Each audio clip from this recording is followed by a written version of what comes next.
ஆபீஸுக்கு போற பெண்கள் தான் காதலிப்பதற்கு உகந்தவர்கள் என்று இந்த தரப்புலேருந்து பேச போறாங்க. இவங்க உங்களை விட பேசுறாங்களா, பயந்து போயிருக்காங்களாங்கிறது இப்ப பாத்துறோம். உங்க தரப்புல யார் பேச போறாங்க? அண்ணா பயமா? ஐயோ என்னையா அவ்வளோதானே? ஓ நான் எகிறேன், நான் ஜகா வாங்குறேன். போமேன். இந்த பைல்ஸா இப்படி நடக்கிறாரு? வானத்து நிலா நீராட இறைவன் மேகத்தை படைத்தான். என் வாழ்வு நிலா நீராட நான் இந்த லதா, இறைவன் மட்டும் எனக்கு பறக்கும் சக்தியை கொடுத்திருந்தால் அந்த வானத்தில் இருக்கும் நட்சத்திரங்கள் எல்லாம் பறித்து வந்து உன் காலடியில் கொடுத்திருப்பேன். என்ன செய்வேன் லதா? இறைவன் எனக்கு அந்த பாக்கியத்தையே கொடுக்கவில்லை. நான் இறந்து போன காதலிக்காக தாஜ்மஹால் கட்டவில்லை. உயிரோடு இருக்கும் என் காதலிக்காக இந்த வசந்த மாளிகை கட்டியிருக்கிறேன். என்ன சுமந்தியா, என்ன அப்படி பாக்குற? எதுக்கு இப்படி சொல்றேன் தெரியுமா? இந்த வீட்டுல இருக்கிற பொண்ணுங்களை லவ் பண்ணா பிரச்சனை, வேலைக்கு போற பொண்ணை லவ் பண்ணன்னு வச்சுக்க ரொம்ப ஈஸி. இந்த வசந்த மாளிகை வேலைக்கு போற பொண்ணுகிட்ட காசு வாங்கி தான் கட்ட, இன்னும் அது டியூ கட்டின்னு இருக்குது. அதை புரிஞ்சுக்க, அதற்காகத்தான் சொல்கிறேன். புரிந்து கொள்ளுங்கள் நடுவரே. இப்ப பேசுங்க. இல்ல ஒண்ணு இல்ல, மேட்டரை விட்டு போறீங்களோன்னு நினைச்சேன். நீங்க வீட்டு மேட்டருக்கே வந்துட்டீங்க. சுமதி, உங்ககிட்ட ஒரு உண்மையை சொல்லணும். உன் பக்கத்துல இருக்கிற ரொம்ப மோசமானவன், தள்ளி உட்காரு. இன்னொரு உண்மையும் சொல்லணும். அவரை சொல்லாதீங்க, நீங்க தான் மோசமானவர். சுமதி, அன்னைக்கு ட்ரெயின்ல வித் அவுட்டானா ஏன் போன தெரியுமா? எல்லாரும் என்ன சுத்து போட்டு அடிச்சாங்க. உங்களையா அடிச்சாங்க? பொட்டி கடையில பாக்கி, டீ கடையில பாக்கி, காயலாங்கடையில பாக்கி, ரேஷன் கடையிலேயே பாக்கி. ரேஷன் கடையில பாக்கி வச்ச ஒரே ஆள் நான் தான். சுமதி, அந்த ரேஷன் கார்டு இன்னும் நீ மீக்கலையே. ஆமாங்க, நீங்க வந்தாதான் தருவேன்னு சொல்லிட்டு அன்னைக்கு ஓடிக்கிட்டே இருந்த. யோ முதல்ல ட்ரெயின்ல போனன்ற, இப்போ ஓடனன்ற, என்னையா கதை விடுற? ட்ரெயின்ல தாப்பா, சதாப்தி ட்ரெயின்ல. வேகமா ஓடுற ட்ரெயினுக்குள்ள நாம ஓடுனா இன்னும் வேகமா போய் சேர்ந்துடலாமேன்னு ஓடுனேன். அப்புறம் என்னாச்சு? இன்ஜின் போட்டு வந்துருத்தா. இங்க இறங்க கூடாது, பின்னாடி போய் இறங்கோன்னு சொன்னா. திரும்பியும் ஓடுனேன். திரும்பி பார்த்தா என் பின்னாடி டிடிஆரும் போலீஸும் வந்திருந்தா. அவள்கிட்ட இருந்து பயந்து தப்பி எகிரி குதிச்சு வேற ஊருக்கு போய் விழுந்தேன். அங்கேயும் வேலைக்கு போற ஒரு பொண்ணை காதலிச்சு அந்த பொண்ணு வாங்கி கொடுத்ததுதான் இந்த ட்ரெஸ்ஸும் இந்த வசந்த மாளிகையும். இப்ப புரியுறதா? நல்லா புரியுது. அது மட்டும் இல்ல நடுவரே, வீட்டுல இருக்கிற பொண்ணை எங்கேயா கூப்பிட்டோம்னா அம்மாவை கேட்கணும், அண்ணாவை கேட்கணும், அப்பாவை கேட்கணும்னு தட்டி கழிப்பாங்க.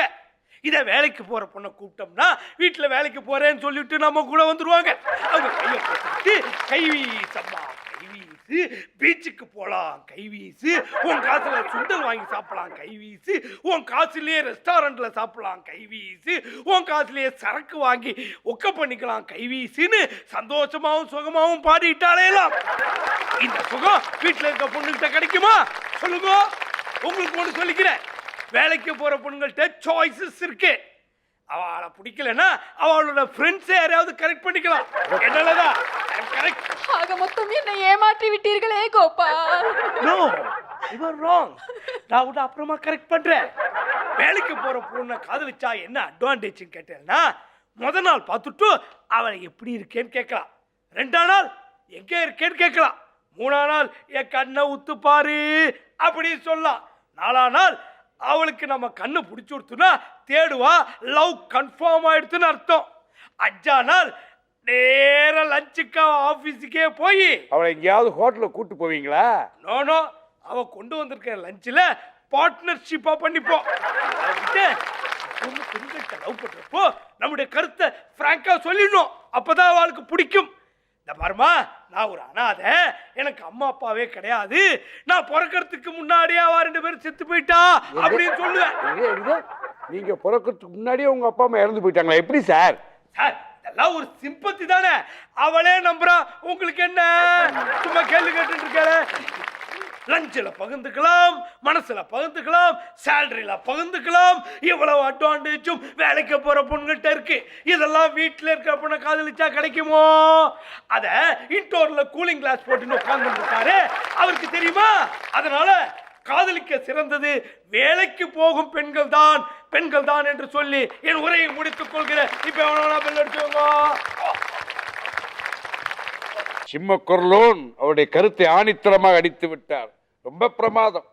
உங்களில் இப்போ யார் பேச போறீங்க? ஐயா, இந்த மாதிரி ஜுஜுபி மேட்டருக்கு நாங்க வரணும் அவசியம் இல்லை. இந்த அம்மா வந்து பேசினா போதும். அம்மா போங்கம்மா. சபையில் இருக்கிற எல்லாருக்கும் வணக்கம். அது மட்டும் இல்லை, இந்த பட்டிமன்றத்தில் என்னோடு சேர்ந்து சக கலைஞர்களாக வந்திருக்கிற எல்லாரும் ஒருத்தர் ஏற்று பேச வேண்டிய சூழ்நிலை. அதனால் அதுக்கும் முதல்ல மன்னிப்பு கேட்டுக்கிறேன். இந்த தருணம் தான், அப்புறம் நம்ம எல்லாம் ஒன்று தான். இருந்தாலும் எனக்குள்ள ஒரு பயம் இருக்கு. இந்த பூமி வெடிச்சு நான் உள்ளே போயிடக்கூடாதான்னுட்டு. ஏன்னா நான் கேமரா முன்னாடி நடிச்சு தான் பழக்கம். ஆனால் இந்த மாதிரி ஒரு பட்டிமன்றத்தில் இதான் முதல் தடவை நான் பேசுறது. இருந்தாலும் நான் தைரியமாக பேசலான்னு இருக்கேன். நானும் ஒரு குடும்ப பெண்ணு தான். எப்படிப்பட்ட வாழ்க்கை வாழறோங்கிறதா முக்கியமே தவிர எப்படியெல்லாம் வாழறோங்கிறது இல்லை. நான் தான் கேட்குறேன், ஒரு பெண் காதலிக்கிறது தப்பா? அதுவும் வீட்டில் இருக்கிற பொண்ணு காதலிக்கிறது தப்பா? காதலிச்சாலும் ஒருவனோடு தான் வாழ்வேன், அந்த ஒருத்தனோடு தான் இருப்பேன், அந்த ஒருத்தனோடு தான் நான் வாழ்ந்து சாவேன்னு இருக்கா பாருங்க. அது பெரிய விஷயம். இதை நீங்க எங்க உணர போறீங்க மனுஷால நீங்க? எனவே நான் ஒரே ஒரு வார்த்தை கேட்டுக்கிறேன். நீதிபதி அவர்கள், இதை கேட்ட பிறகாவது நீங்க ஏன் அழுவுறீங்க? இல்லம்மா, அதை வச்சுட்டே. அழாதீங்க சார், அழாதீங்க. சரி, பாயிண்ட்டுக்கு வருவோம். வீட்டில் இருக்கிற பெண்ணே தன்னுடைய மனசுக்கு ஏற்றவன் கிடைச்சான்னா அவன் கருப்பா சிவப்பா அப்படி இப்படி எதுவுமே பார்க்க மாட்டான். ஆனால் வேலைக்கு போகிற பெண்கள் தனக்கு வரவன் பங்களா வச்சுருக்கானா, கார் வச்சுருக்கானா, பணம் பேங்க் பேலன்ஸ் ஜாஸ்தி வச்சுருக்கானா அப்படின்னு பார்க்குறதா வேலைக்கு போகிற பெண்களுடைய குணம். ஆனால் ஒரு பெண் தன் கணவனுக்கு உடம்பு சரியில்லைன்னாலும் அவன்தான் உலகம் நினச்சி அவனுக்காகவே வாழக்கூடியவன். ஆனால் வேலைக்கு போகிற பெண் தன் கணவனுக்கு உடம்பு சரியில்லைன்னா ஆஸ்பத்திரியோ இல்லை எங்கேயோ எடுத்துகிட்டு போய் சேர்த்துட்டு அவள் பாட்டிக்கு வேலைக்கு போயிடுவா. அது எந்திர வாழ்க்கை. இவ்வளோ 30 வருஷத்துக்கு முன்னாடி ஊரெல்லாம் கடன் வாங்கிட்டு என்ன நட்டாத்தில் விட்டுட்டு தேனேடி ஓடினவர் தானே அவரு. அதை நான் ஏதாவது கேட்டிருக்கேனா? ஒரு கேள்வியை கேட்டிருப்பேனா? எவ்வளவு பொறுமையா இருந்திருக்கேன். சுபதி, நீயா பேசுற? என்ன நீயா பேசுன? அதாயா மூச்சு வாங்க பேசிட்டு இருக்குது. பேசுப்பா, பேசு, எவ்வளவு வேணா பேசு. எனவே உங்க எல்லாருக்குமே சொல்லிக்கிறேன், ஒரே வார்த்தை, குடும்ப பெண்ணு தான் என்னைக்குமே காதலுக்கும் சரி திருமண வாழ்க்கைக்கும் சரி சிறந்தவர்கள் என்று சொல்லி விடைபெறுகிறேன். நன்றி, வணக்கம்.